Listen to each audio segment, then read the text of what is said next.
सध्या सर्वत्र हिवाळा ऋतू सुरू आहे। हिवाळ्यामध्ये जास्त प्रमाणात थंडी असल्यामुळे आपल्या शरीरातील रोगप्रतिकारशक्ती कमी होते। विशेष करून हिवाळ्यामध्ये आरोग्याची जास्त प्रमाणात काळजी घेतली जाते। शरीरातील कमी झालेली रोगप्रतिकारशक्ती वाढावी यासाठी दररोज आवळा खाणे खूप फायदेशीर असे आहे। परंतु आवळा जो आहे ना तो चवीला आंबट, तुरट, कडवट असल्यामुळे आपण खात नाहीत, तर लहान मुले तर अजिबात त्याहून खात नाहीत। तर आज आपण लहान मुले अगदी आवडीने खातील अशी आवळ्याचा वर्षभर टिकणारा गोडसर असा मुरंबा वेगळ्या पद्धतीने घरच्या घरी बनवणार आहोत। रेसिपी तुमच्याबरोबर नेहमीप्रमाणेच भरपूर टिप्ससहित शेअर केलेली आहे, त्यासाठी ही रेसिपी शेवटपर्यंत जरूर पहा। रेसिपी आवडल्यास चॅनेलला लाईक, शेअर, सबस्क्राईब, कमेंट करा। तसेच ही रेसिपी जास्तीत जास्त तुमच्या मित्रमैत्रिणींमध्ये, नातेवाईकांमध्ये शेअर करा। अधिक वेळ न घालवता रेसिपीला सुरुवात करूयात। नमस्कार, मी संध्याच रेसिपीमध्ये आपल्या सर्वांचं खूप खूप मनापासून स्वागत करते। सर्वात प्रथम ना वर्षभर टिकणारा आवळ्याचा मुरंबा बनवण्यासाठी ना इथे मी पाव किलो आवळे घेतले आहेत। हे आवळे आधी मी स्वच्छ असे पाण्याने धुवून घेतले आहेत। त्यानंतर याला एका कापडाने कोरडे असे पुसून घेतले आहे। इथे आवळे जे आहेत ना ते कोरडे करून घ्यायचे, यामध्ये पाण्याचा एकही अंश ठेवायचा नाही, नाहीतर आपला आवळ्याचा मुरंबा वर्षभर टिकत नाही, तो खराब होतो। तर आज आपण याच आवळ्यांपासून मुरंबा बनवणार आहोत। मुरंबा बनवताना आवळे जे आहेत ना ते उकडवून घेतले जातात, परंतु आज आपण वेगळ्या पद्धतीने बनवत आहोत। त्यासाठी ना इथे मी आवळे जे आहेत ना ते सुरुवातीला खिसून घेत आहे। तर आता इथे मी एक एक करून ना आवळा खिसून घेत आहे। तर फ्रेंड्स, आवळा शरीरासाठी खूप फायदेशीर असा आहे। दररोज सकाळी ना रिकाम्या पोटी एक कच्चा आवळा खाल्ल्यामुळे किंवा त्याचा रस पिल्यामुळे ना आपल्या शरीरातील कमी झालेली रोगप्रतिकारशक्ती वाढते। तर इथे पाहू शकता, अशा प्रकारे मी एक एक करून आपला आवळा जो आहे ना तो खिसून घेत आहे। तर आवळा खिसत असताना यामधील बी जी आहे ना ती आपल्याला बाजूला काढून घ्यायची आहे। तर इथे पाहू शकता, आवळा खिसून घेतल्यानंतर यातील बी जी आहे ना ते आपोआप बाजूला झाली आहे। तर ही बी जी आहे ना ती फेकून न देता पाण्यामध्ये ही उकळून त्यानंतर ते पाणी थंड करून पिल्याने तेही आपल्या शरीरासाठी खूप फायदेशीर असे ठरते। तर इथे पाहू शकता, अशा प्रकारे सर्व आवळे जे आहेत ना ते मी खिसून घेतले आहेत। इथे तुम्ही बारीक खिसणीने हे आवळे खिसून घेऊ शकता। वेगळ्या पद्धतीने मुरंबा बनवत आहोत, त्यासाठी इथे मी आवळे अशा प्रकारे खिसून घेतलेले आहेत। आता हा खिसलेला सर्व आवळा जो आहे ना तो सुरुवातीला आपल्याला तुपामध्ये परतवून घ्यायचा आहे।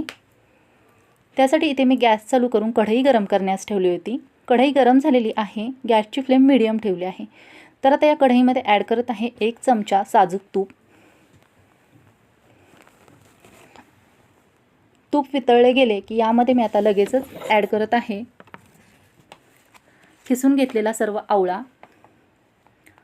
आवळा ॲड केल्यानंतर ना आता या तुपामध्ये ना गॅसच्या मीडियम फ्लेमवरती 2 ते 3 मिनिट छान असा हा खिसलेला आवळा पूर्णपणे मी परतवून घेत आहे, जेणेकरून तुपाचा जो सर्व फ्लेवर आहे ना तो या आवळ्यामध्ये मिक्स होईल। तुपामुळे या मुरंब्याला छान अशी चव येते। 2 ते 3 मिनिट आपल्याला हा खिसून घेतलेला सर्व आवळा तुपामध्ये छान असा परतवून घ्यायचा आहे। 2 ते 3 मिनिट आवळा परतवून घेतल्यानंतर आता हा खिसलेला आवळा शिजावा ना यासाठी यावरती मी एक ताट झाकण ठेवून दिले आहे। तर आता इथे पाहू शकता, 2 मिनिटांनंतर सर्व खिसून घेतलेला आवळा जो आहे ना तो छान असा तुपामध्ये शिजला गेलेला आहे। याला परत एकदा इथे मी आता व्यवस्थित असा मिक्स करून घेत आहे। तर इथं खिसून घेतलेला सर्व आवळा व्यवस्थित असा शिजून तयार आहे। आता ना यामध्ये आपण गोडपणा येण्यासाठी ना इथे मी ॲड करत आहे सुरुवातीला 1 वाटी गूळ। तर गूळ जो आहे ना तो इथे मी बारीक चिरून घेतलेला आहे। तुम्हाला हवं तर तुम्ही ते खिसूनही घेऊ शकता। चिरून घेतल्यामुळे गूळ जो आहे ना तो पटकन असं यामध्ये मिक्स होतो। ॲड केलेला गूळ जो आहे ना तो आता या खिसून घेतलेल्या आवळ्यामध्ये मी व्यवस्थित असा एकजीव होईपर्यंत मिक्स करून घेत आहे। गूळ ही आपल्या शरीरासाठी खूप फायदेशीर असा असतो। गूळ जो आहे ना तो उष्ण असतो, त्यामुळे हिवाळ्यामध्ये विशेष करून गुळाचे सेवन केले जाते। सर्व गूळ जो आहे ना तो व्यवस्थित असा इथे मी मिक्स करून घेतला आहे। तर आता परत एकदा हे मिश्रण शिजण्यासाठी मी इथे ठेवून देत आहे। त्यासाठी यावरती एक ताट झाकण ठेवून दिले आहे। 4 ते 5 मिनिटे जे आहे ना ते आता गॅसच्या लो फ्लेमवरती हे मिश्रण मी इथे शिजवून घेतले आहे। तर पाहू शकता, गुळामुळे ना इथे पाणी सुटले गेले आहे। गूळ पूर्णपणे छान असा इथे वितळला गेला आहे।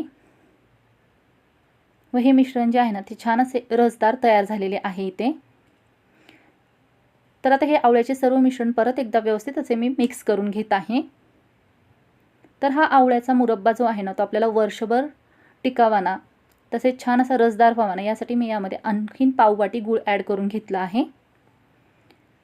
गूळ ॲड केल्यानंतर यामध्ये मी ॲड करत आहे चवीनुसार पाव चमचा मीठ। मीठ जास्त प्रमाणात ॲड करायचे नाही आहे इथे। ॲड केलेले मीठ तसेच गूळ जो आहे ना तो आता मी परत एकदा यामध्ये व्यवस्थित असा मिक्स करून घेत आहे। दोन्ही साहित्य व्यवस्थित असे मिक्स करून घेतल्यानंतर आता परत एकदा आपल्याला हे मिश्रण शिजत ठेवायचे आहे। तर फ्रेंड्स, आवळा जो आहे ना तो आरोग्यासाठी खूप फायदेशीर आहे, कारण त्यात ना भरपूर विटॅमिन सी आणि अँटीऑक्सिडंट्स असतात, त्यामुळे रोगप्रतिकारशक्ती वाढते। तर आता इथे पाहू शकता 4 ते 5 मिनिटांनंतर फायनली आपला सगळा आवळ्याचा मुरंबा जो आहे ना तो छान असा शिजला गेला आहे। याला व्यवस्थित असा इथे मी मिक्स करून घेत आहे। तर याला आणखीन छान अशी चव यावी ना, यासाठी यामध्ये मी ॲड करत आहे 1.5 चमचा विलायची पावडर। विलायची पावडर ॲड केल्यानंतर लगेचच याला व्यवस्थित असा मिक्स करून घेतल्यानंतर इथे मी गॅस बंद करून घेत आहे, नाहीतर इथे गुळाचा पाक बनला जातो। आवळ्याचा जो मुरंबा आहे ना तो आपला छान असा रसदार बनला जात नाही।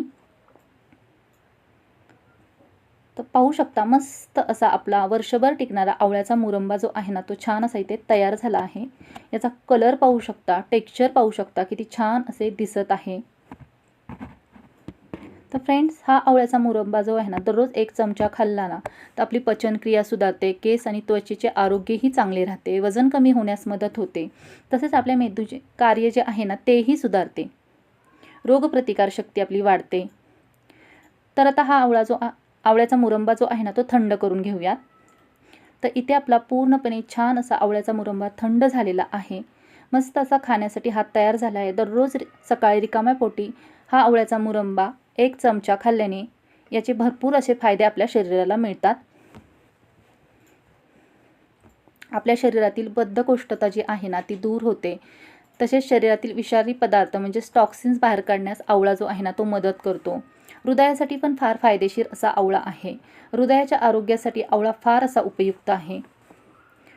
स्मरणशक्तीसाठी, एकाग्रता सुधारण्यासाठीही खूप फायदेशीर असा हा आवळा आहे। तर हा आवळ्याचा तयार झालेला मुरंबा जो आहे ना तो अशा प्रकारे तुम्ही बरणीमध्ये भरून ठेवल्यास ना वर्षभर छान असा टिकतो। तर फ्रेंड्स, कशी वाटली तुम्हाला आजची रेसिपी कमेंट करून मला जरूर कळवा।